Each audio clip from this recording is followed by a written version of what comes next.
10th episode of the University School of True Crime podcast. I'm one of your co-hosts, Jordan Heiser, Joey Valerio. with guests. Ty Jacobs. I'm David. I just So, want to say before we start, number 10, man. and this is your last one. Yeah, this is my last one. Because seniors, we're out. Yeah. But, number 10. I honestly didn't think we would make it. I didn't think scheduling-wise, I didn't think we were going to be able to get to we've it. had to cram a few, But, yeah. All right, continue. we got there. So today we're going to be talking about the OJ Simpson case. So, I mean, whether it be listening to it or actually being on the recording, you most definitely heard about this case and have some sort of bias towards this case. But I think hearing all of this information that goes a lot deeper than what you normally hear changes your viewpoint on this case itself. So, Orenthal James Simpson, or OJ, or the Juice, and kind of a backstory on that nickname, the Juice. He was called the Juice due to his big runs in football, and because his initials were obviously OJ. His aunt named him Orenthal, supposedly after a French actor that she liked at the time. He was born on July 9th, 1947 in San Francisco, California. He went to Galileo High School in San Francisco and played football there. He was a tackle and then a fullback. And then he went to San Francisco City College from 1965 to 1966 to achieve a scholastic record that allowed him to play at USC. At age 2, OJ contracted rickets, which left him pigeon-toed and bow-legged, and he had to wear a pair of shoes connected by an iron bar for a few hours almost every day until about age 5. Simpson's parents separated in 1952, along with his brother and 2 sisters. He was raised in a rugged, largely black Potrero Hill district of San Francisco. At the age of 13, OJ joined a gang by the name of the Persian Warriors, and one fight landed him at the San Francisco Youth Guidance Center for nearly a week in 1962. While at USC, he set team records for yards gained by rushing, and in 1967, he had 1,415 rushing yards, and in 68, he had 1,709 rushing yards. And he was named All-American twice in both those years, and he played in 2 Rose Bowl games and won the Heisman in 1968. He was also a member of a world record-setting 440-yard relay team. While in the NFL, he was the number 1 pick in the American Football League for the Buffalo Bills in 1969, and the Bills were part of the American Football Conference, the AFC, when Simpson set a single-season rushing record of 2,003 yards in 1973. Knee injuries caused the Bills to trade him to the 49ers in 1978. Then he retired after the 1979 season. He held the record for most touchdowns in a season, which was 23 in 1975, and that stood until 1983. His 1973 season rushing yards record stood until 1984 when it was broken by Eric Dickerson.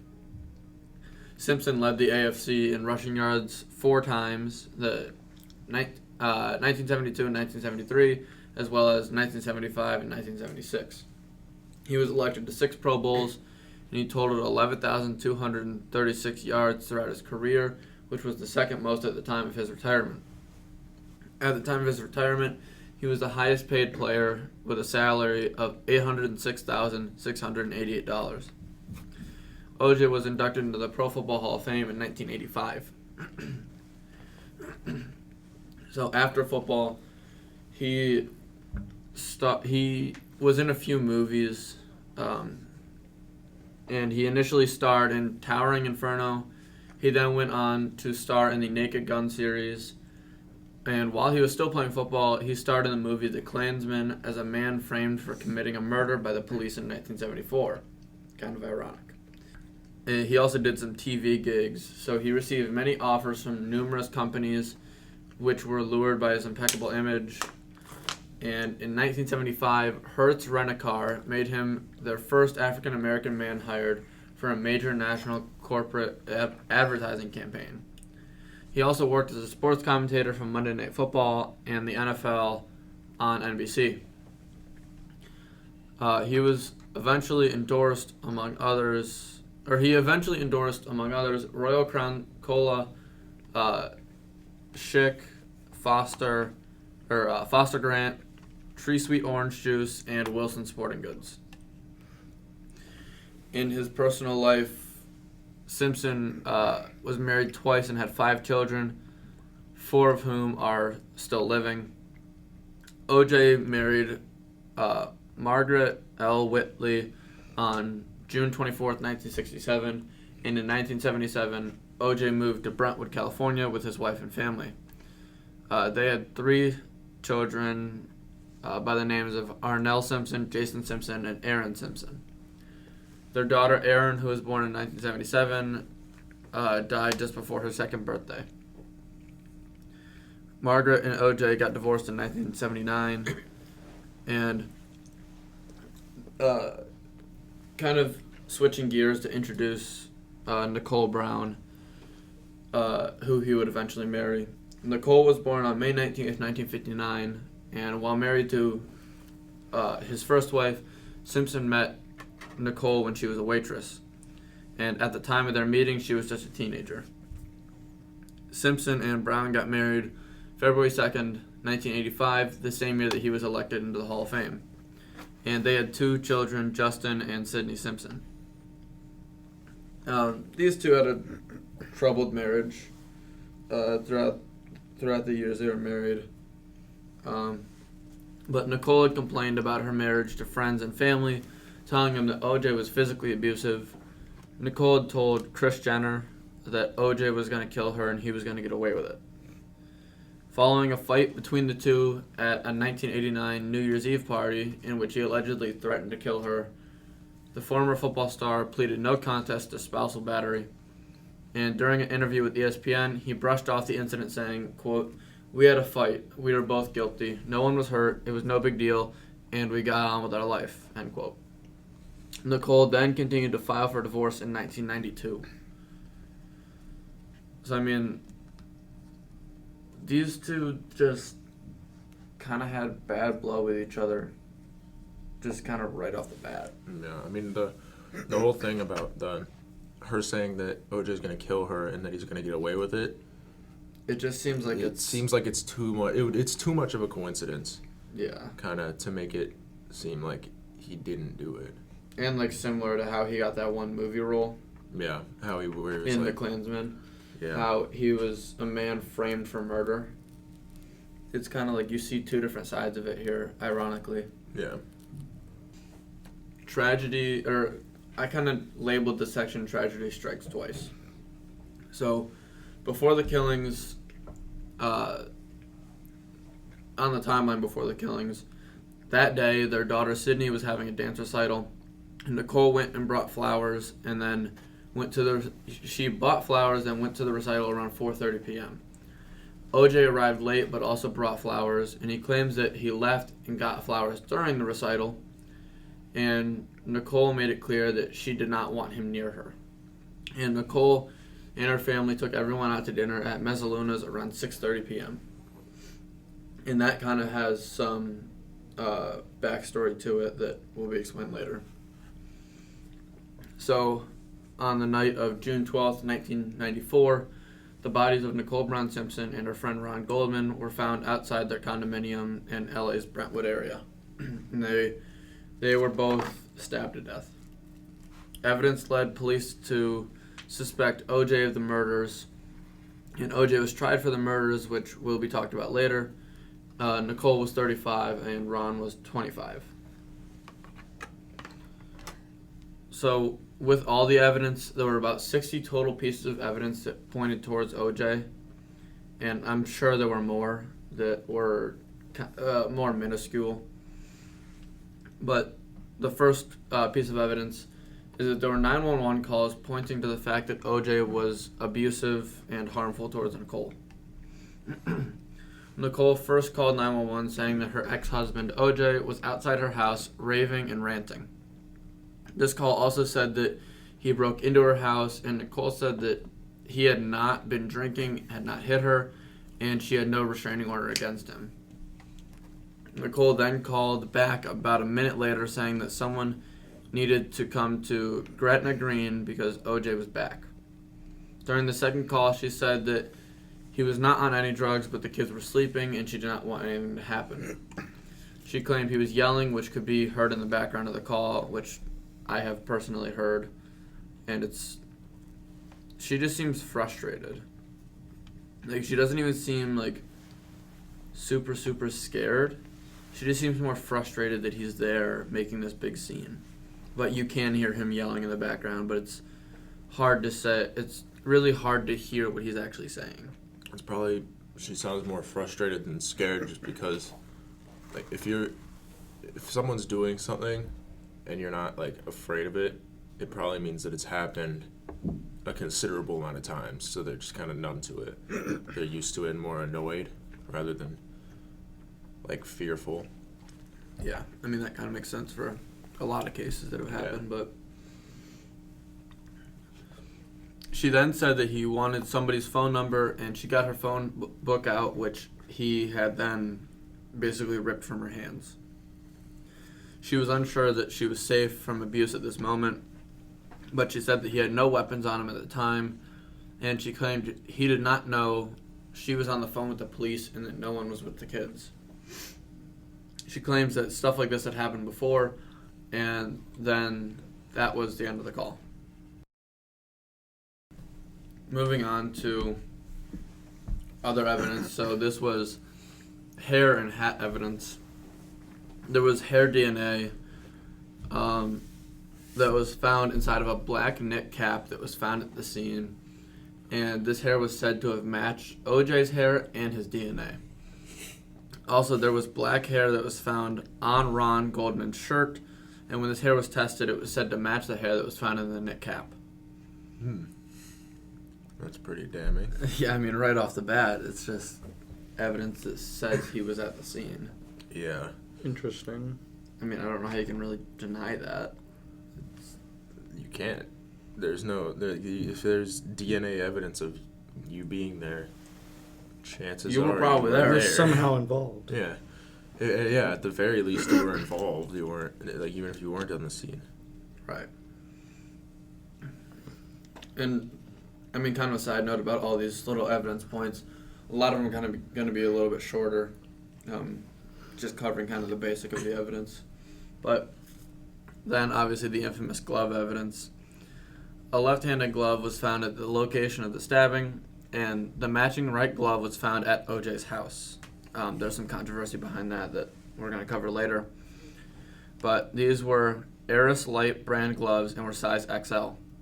Nicole had bought a pair of these exact gloves in 1990 at Bloomingdale's, and OJ had worn Eris Light gloves from 1990 until June of 1994. The glove that was found at OJ's house had blonde hairs on it. I mean, again, it's like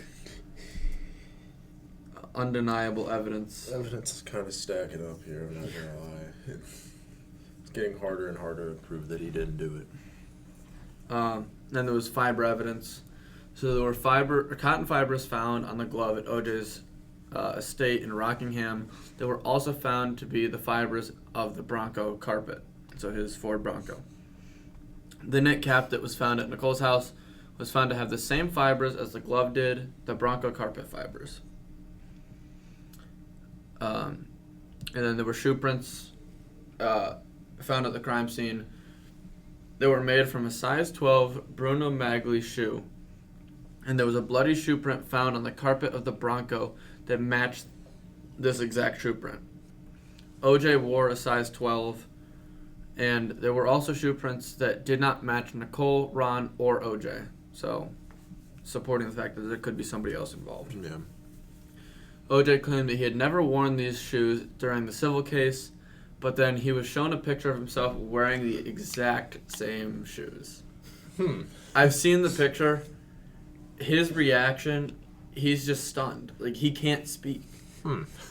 He's literally, it was probably a few minutes apart. He said, I would never wear those shoes in my entire life. They're so ugly. And then he's shown a picture of him walking down the street wearing those exact Bruno Magli shoes. So first off, he insulted whoever would wear those shoes and then wore the shoes himself. Mm-hmm. Okay. Well, hypocritical. Okay. That's all I gotta say on that. Hypocritical is an understatement for later in this case.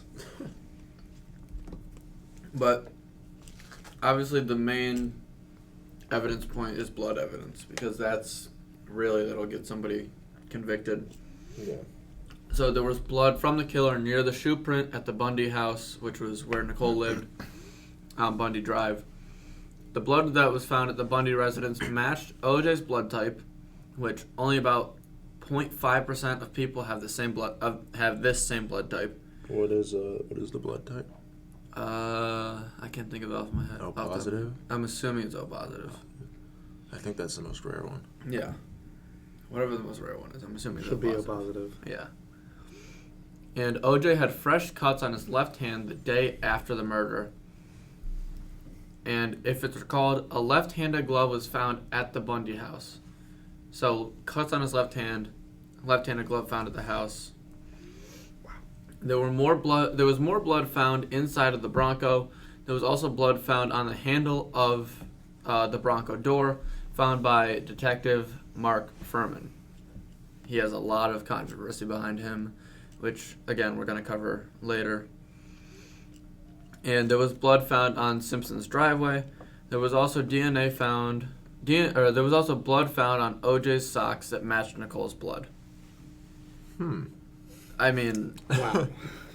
Evidence just can't be pointed towards him anymore. It seems like every piece of evidence has been towards him in the whole case is at him. I feel like we're yet to find something that really could prove that he didn't do it. Or like even that could, like, we have like the shoe print thing that could maybe suggest it, but no. Like DNA evidence. Yeah, it's hard to fake DNA evidence. So there was a bunch of other evidence that I couldn't really categorize. So obviously there was the infamous Bronco chase. OJ led police on a slow-speed police chase that was broadcasted literally everywhere. The chase went on for 60 miles and was viewed by over 90 million people. And my grandpa actually watched that happen. He literally watched the broadcast of the Bronco chase. I'm not that familiar with the Bronco chase. Why did that start? So it was... I think we cover it later, but I think it was around the time when he was going to be tried, or like during investigation and stuff. Him and one other person got in his white Ford Bronco and started driving down the interstate. And they were going slow. I mean, it wasn't like a high-speed chase. That's why it's called slow-speed chase. But there were probably 20 cops trying to follow them. And basically, I mean, I'll say it later, but the person that was in the car was on the phone with the cops and basically said that OJ, if he wasn't able to get to his house and police stopped him, he was going to kill himself. So, I mean, I don't know. I mean, that's kind of incriminating, the fact that you're trying to run from police, but he also played football. Just a very difficult situation. Yeah, I just want to know why. If it's a slow speed chase, that was like, when was that brought up that the whole OJ was gonna kill himself if he didn't get to his house? When was that brought up? Later in the chase or early on? It was kind of like in the middle. Okay, I feel like 60 miles. If you're 30 miles in, you should have stopped him by then. If it's not like a high speed chase. I mean, I guess it could be like they were getting very close to stopping, and then they called. Yeah. Was he able to get to the house, or did the police stop him? He got to the house. Did he go in and maybe he was wanting I'm to not- find something or Yeah, I might say it later. I'm not 100% do sure. something. Yeah. But something also with that chase is you could see on the side of the road there were a bunch of people holding up signs saying like "Go OJ" because they thought he was innocent. So I mean, it was just a really weird situation because a lot of the public thought he was innocent. A lot of them thought he was guilty. So it was kind of like you couldn't really go into this case without a bias. It's like a celebrity trial, though. How did It's a they famous Yeah, football I'm a little player. confused. So- How did they know where he was going to be? Because it was broadcasted. There's only one way on the interstate. I'm just a little confused on how people. Just how do they get there though? Yeah. So fast. I don't know. I'm confused on how people can. I mean, I don't know how much of this evidence was out at the time. I don't understand how so many people could believe that he was innocent. I mean, a lot of it wasn't out at the time because obviously, if you sell, I mean, this comes up later in the case too, with a specific person, a specific witness. But if you sell your evidence to the media, you can't use it in the case. So all this evidence that they found, if they sold it to the So media, this whole chase couldn't be used. I mean, it could, because it was still evidence. But like, It could probably be referred to. But yeah, it could be can't referred be to. incriminating. It can't Right, be used. but like against- all this DNA evidence and all that stuff that they found at the scene, they couldn't sell it to the media till after the trial, Huh. or like during the trial when it was Yeah, that makes being sense. broadcasted. That makes sense. So, kind of on the topic of other evidence as well. During the trial, Detective Ron Phillips admitted to the court that he had said she was killed, but not in what fashion. OJ, that being. OJ's reaction when he was notified that she was dead, he responded by saying, "Who killed her?" Not asking how did she die or like anything like that. He just initially asked who killed her. Wait. They didn't tell him how she died. They just told him that she was dead. Yep. And he said, "Who killed her?" Who killed her? That's A little Sounds suspicious. almost menacing in a way. Yeah. And underneath Nicole's fingernails, there was DNA of somebody who was not Ron nor OJ. So, kind of supporting there could have been multiple people in this case. It's just, how do you know that she was murdered before you're even told that? I wonder if they were able to identify the stuff under her nails as someone else. I mean, at the time of this case, like the stuff that they would use for DNA evidence, like actually in the lab, wasn't as sophisticated and technologically advanced as it is now. Accurate, yeah. Because, I mean, this was way before. This was when forensic evidence and DNA evidence was first being used. But they literally used pieces of paper and wrote down the genetic makeup of somebody's DNA to try and match it. There's so many factors and pieces of evidence in this case. I mean, during this case, they obviously used technology, but like, it's still now, if you've been put in the database at all, you can be found like that. Mm-hmm. It's comparative to then. You kind of had to mix and match to try and find somebody if they were in the database or not. So it was Right. kind of a timeline of the entire day that these two were murdered. At 4:30, Nicole buys flowers and shows up at Sydney's dance recital, and OJ obviously arrives late and brings flowers. At 6:30, the dance recital ends, and Nicole and her family go to Mezzaluna's for dinner, but they make it clear to OJ they did not want him there. At 8 p.m., Nicole calls Mezzaluna's telling them that her mom forgot glasses there. At 9, OJ and his friend Kato Kalin were at McDonald's for dinner. At 9:45, they arrived back at OJ's house.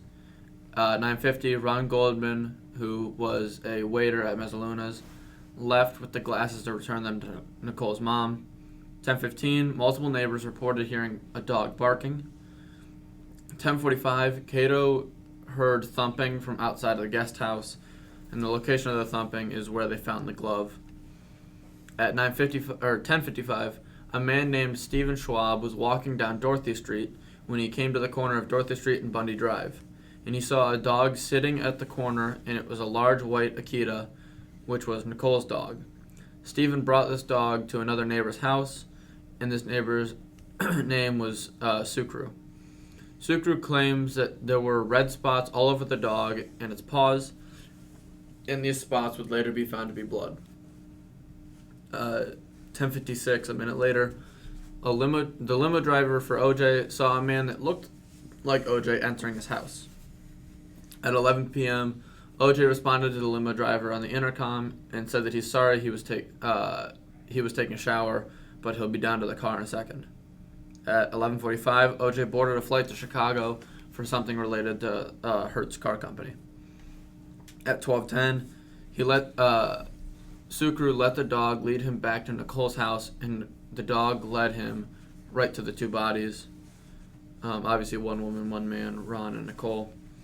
And he told his wife that there were dead people there, and his wife then called 911. At 5 a.m., detectives showed up at OJ's house. 5:50, Cato opened the door to talk to detectives. At 6:30, Nicole's family was notified of her murder. Many people were at OJ's house and observed a bloody trail that led from his car, through his gate, and around his house, and also up to his house. And at 6:50, the white Bronco was spotted with OJ inside on LA Interstate 5. Or 6:50 p.m., not a.m. Kind of more on the evidence side, getting back to the crime scene. Obviously, there was a black net cap, there was the envelope with the glasses, bloody boot prints, and the leather glove. They were both killed right in front of her house, only a few feet from each other. And it's not super clear if they were killed at the same time or a little bit apart. So, that could either be, Ron came out and then got killed after Nicole, vice versa, or there were two people and one took one and one took the other, but we don't know. So, like I said earlier, Nicole and OJ's kids were in the condo sleeping, and OJ had a fresh cut on his left finger, according to the police, which he claimed he got in his hotel room in Chicago. Many witnesses from the airport and the flight say that he did not have this cut when going to Chicago, but one witness did say that he had no socks on. And like I said earlier, those socks were found soaked in Nicole's blood at his house. So, even more evidence. You say that there was a bloody trail leading from his house? Mm-hmm. Wow. Interesting. I don't know if there's any more evidence that can be bloody put towards trail somebody. from his car to his house. Yeah. Bloody socks that he wasn't wearing at the airport. That's tough. It's tough to beat that case. It seems like it'd be so cut and dry. Right. And yet we're sitting here talking about it. Yeah. So the police work in this entire case, Joey, I know you've heard this many, many times. The police work in this was so sketchy and so bad that it kind of made this case not as cut and dry as it should have been. Yeah. So there was possible tampering with evidence because crowds of people gathered outside of the Bundy house to look at the crime scene, which could have caused people to possibly tamper with the scene. And Robert Kardashian, obviously Kardashians are so famous now. Yeah. This was way before all that. But Robert Kardashian was OJ's best friend and his defense attorney. He was at this house the day after the murders, and that day he walked out of the house with a big Louis Vuitton, they called it a suitcase, it wasn't necessarily a suitcase. It was just like a big bag. And there looked to be something in it when he left, but when he brought it to court, there was nothing in it. So he could have disposed of evidence, murder weapon, who knows. But kind of leading to bad detective work. After leaving the crime scene, the detectives went straight to OJ's house, which could have caused contamination between the two crime scenes and stuff like that. They searched for the weapon in OJ's house, the plane he flew on, and the hotel room he stayed in, but they couldn't find it. Kind of like I said earlier, OJ went missing, and this was on the Bronco chase.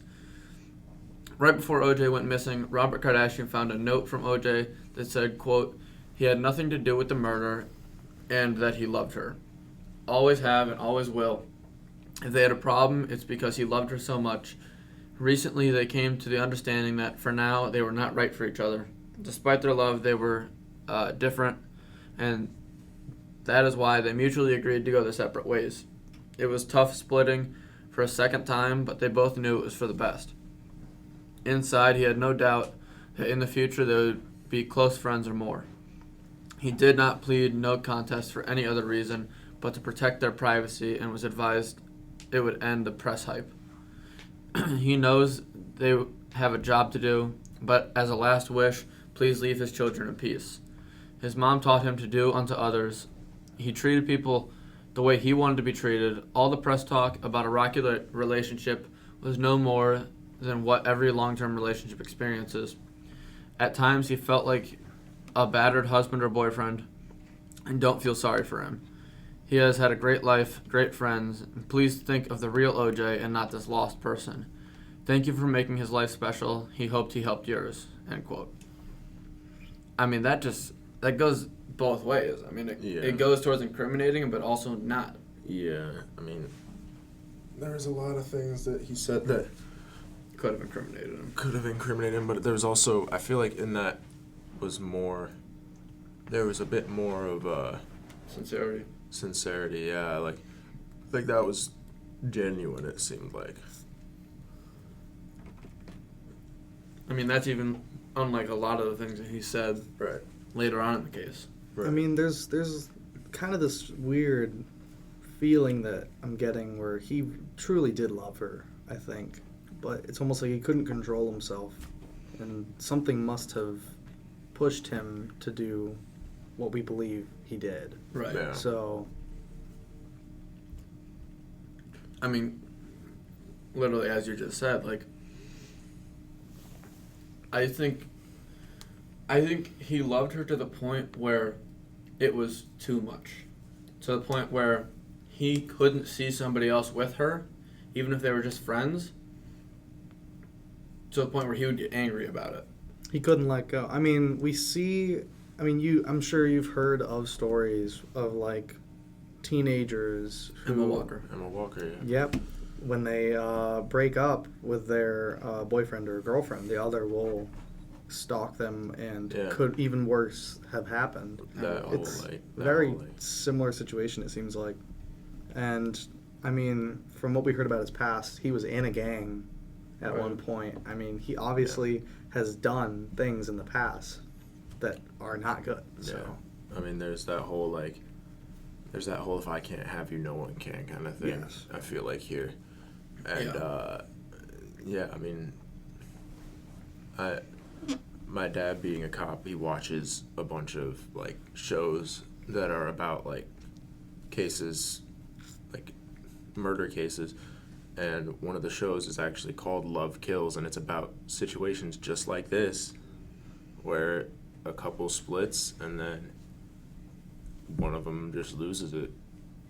And it's something that unfortunately happens. And kind of going back to what I was saying with a lot of this sketchy police work, there was also a lot of distrust between the people in the police force at this time, especially with people of color, because a lot of police forces were really racist. Yeah. And this was right around the time of the LA riot, so of course... Yeah.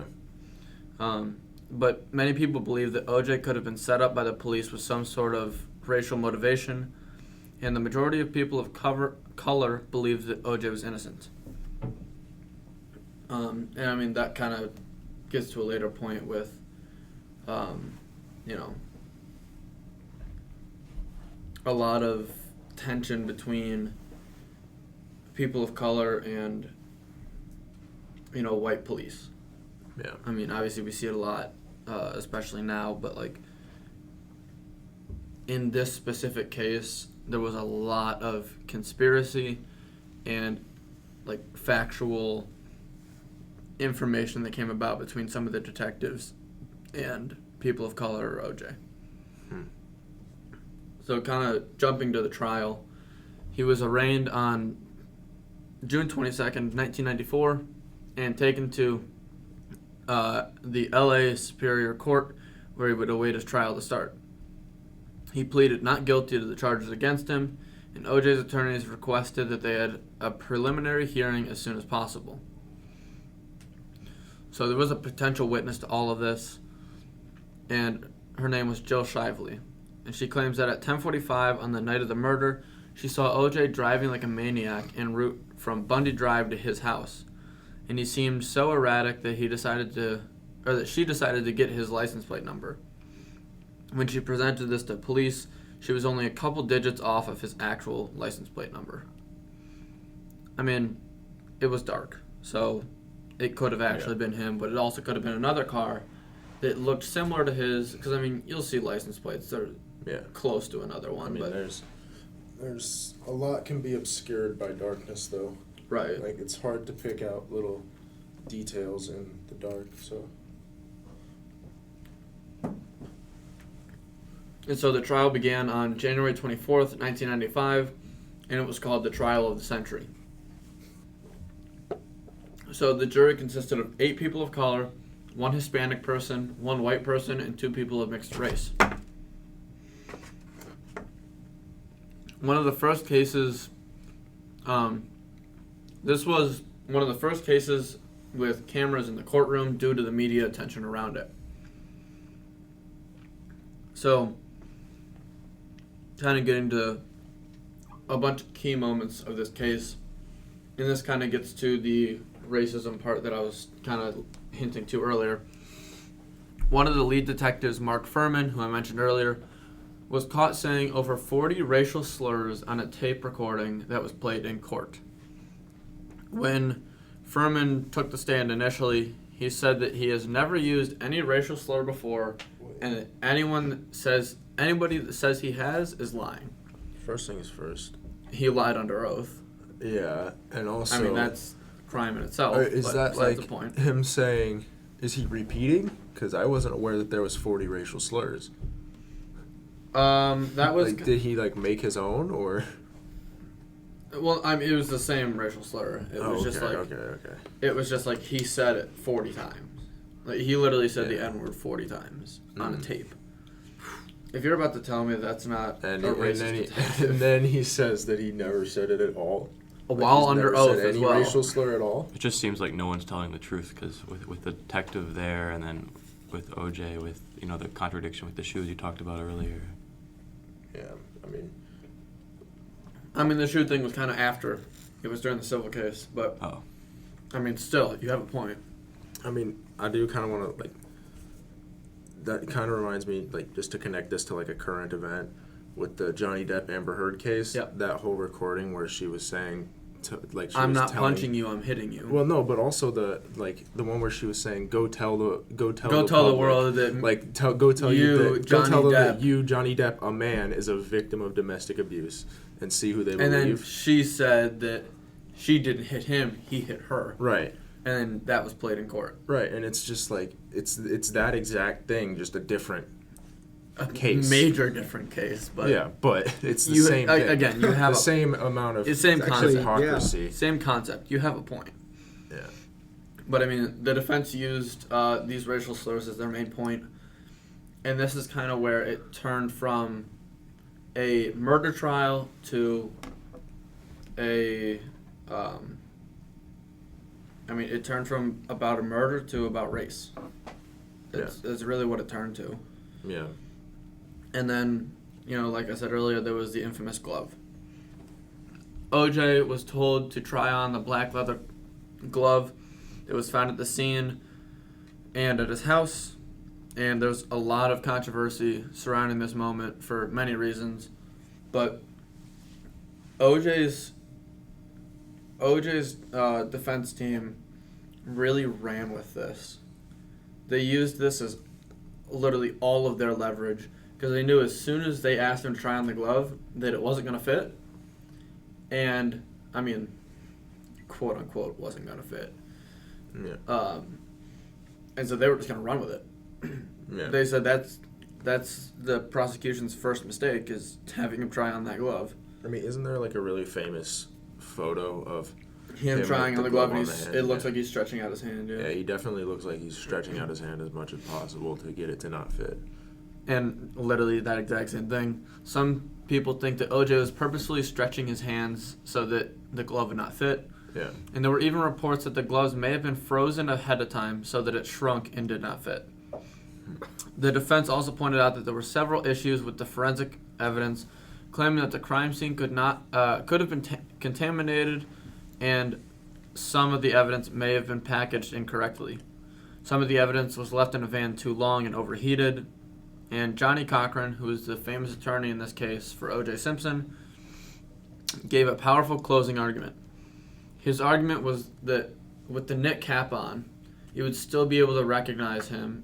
And he used this as, if you see OJ with a knit cap on, you'll still know it's OJ. Yeah. He's not a small dude. His face. He's not a small dude. You would know it's OJ.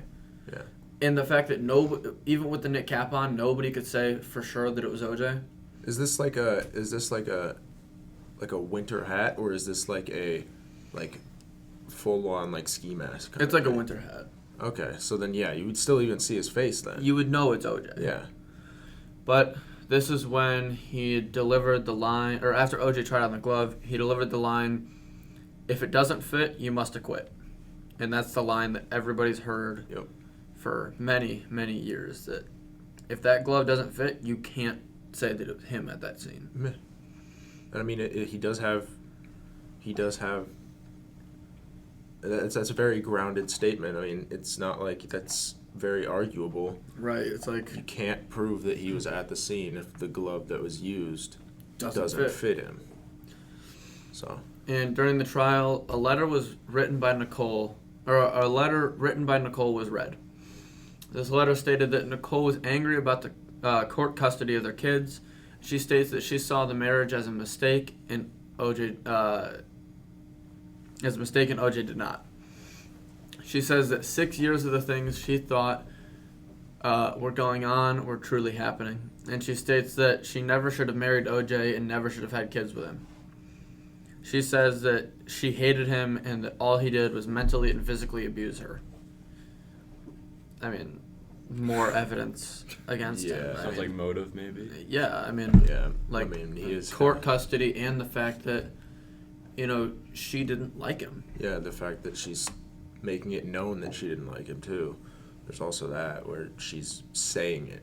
Right. It's not like it's I mean, she most definitely said it to him. Yeah. Especially saying that they didn't want him at dinner that night. But, I mean, that was a private letter, so it wasn't right, out there for the public to see until this. But, still. He had to have heard it. Yeah. If he saw the letter, he wouldn't be very happy. Right. We might have had this case a bit earlier if, he's the one that did it. So this trial lasted 9 months, and there were supposedly over 100 witnesses. On October 3rd, 1995, the jury deliberated for less than 4 hours and came to the verdict that OJ was not guilty. In 1996, Ron's parents filed a civil action suit against OJ in the wrongful deaths of their son. This trial took place over 4 months in Santa Monica, and the jury in this case awarded Brown and Simpson's children $12.6 million as recipients of their mother's estate. The victims were awarded $33.5 million, basically finding OJ responsible for their deaths.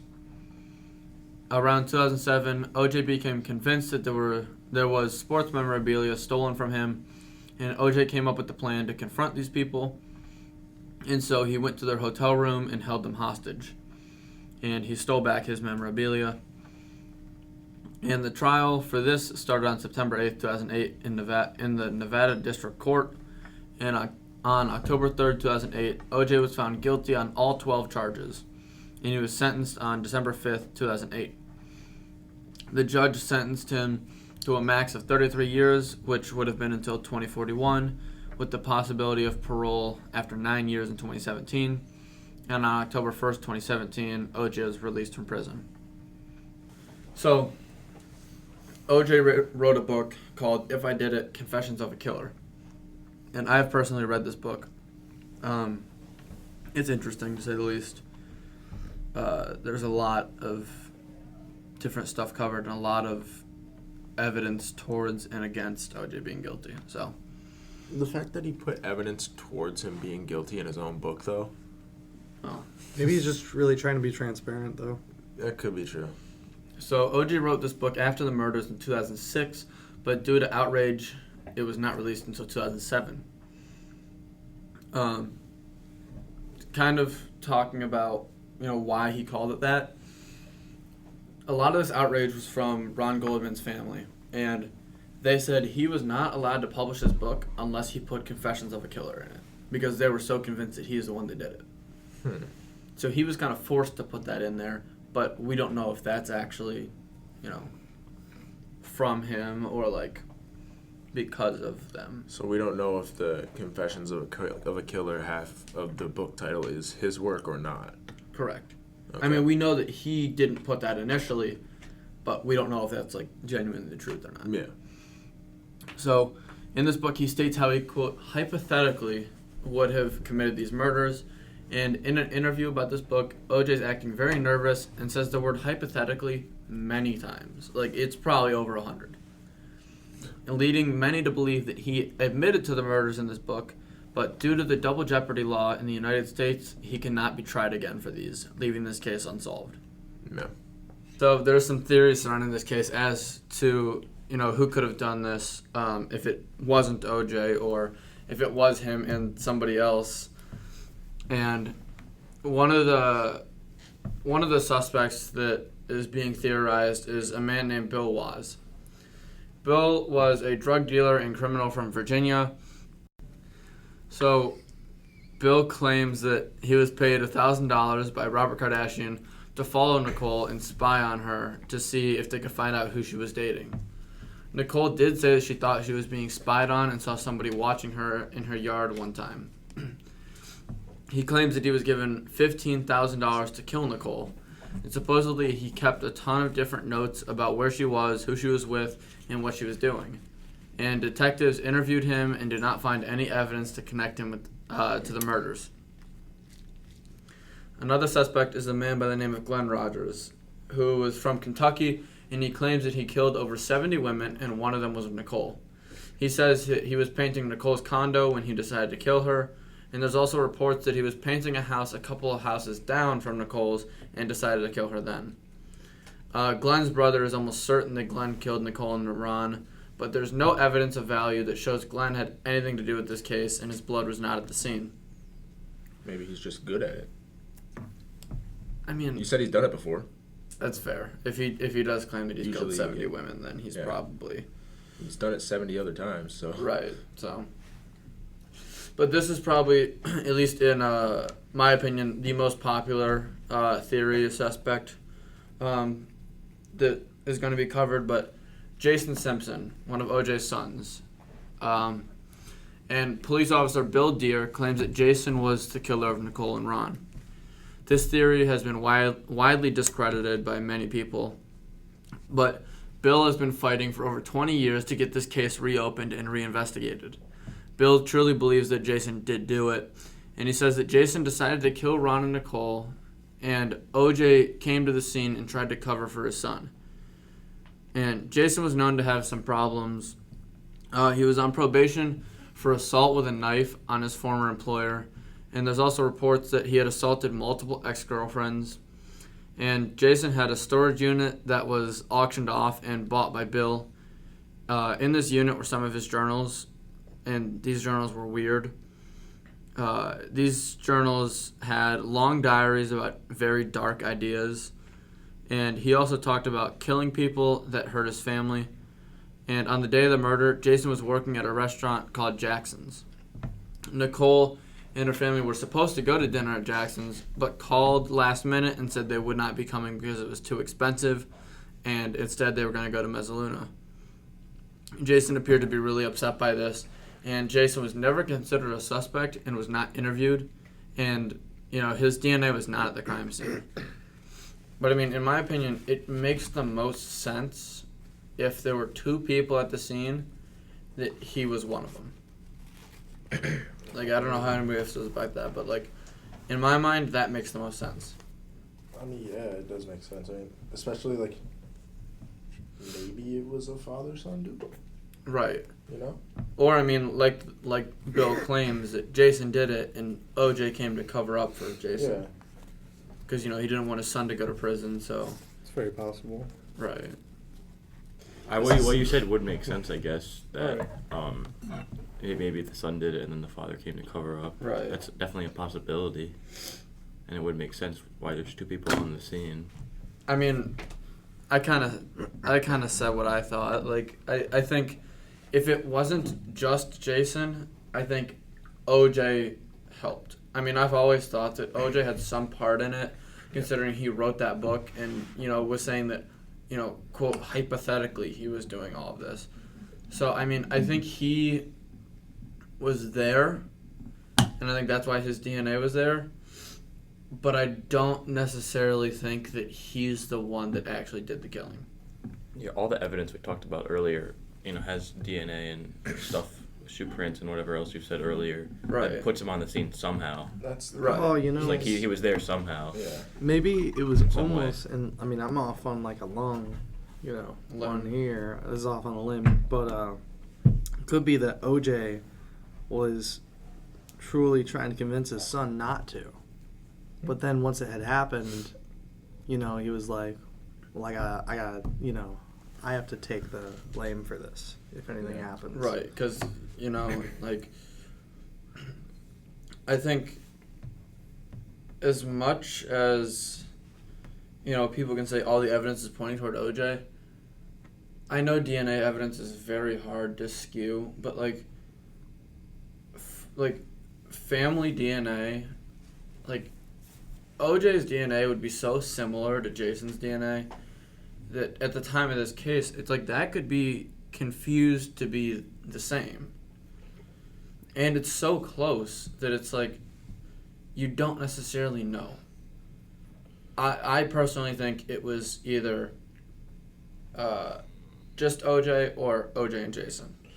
I mean, there's no denying that OJ was at least At the scene. at the scene. He was most likely, in my opinion, I feel like it was both of them. I feel like OJ didn't actually kill her, but he was definitely an accomplice. He definitely assisted. Yeah. I mean, I At the very totally least. agree with that. For sure. Yeah. I mean, you kind of said the same thing we both did, David. Yeah, I think there's no doubt that he was there with all the evidence, whether he did it by himself or with help of another person. That's up for question still. May never know. Right. Before you end that, I mean, thank you for, kind of jumping on this ship, Joey, and Yeah. going through all the scheduling difficulties that we've had to do this year. But Yeah, I mean, it's been fun, man. Just the big number 10. Yeah, number 10. I mean, and given that it's my last one, I mean, that will conclude the 10th episode of the University School True Crime Podcast.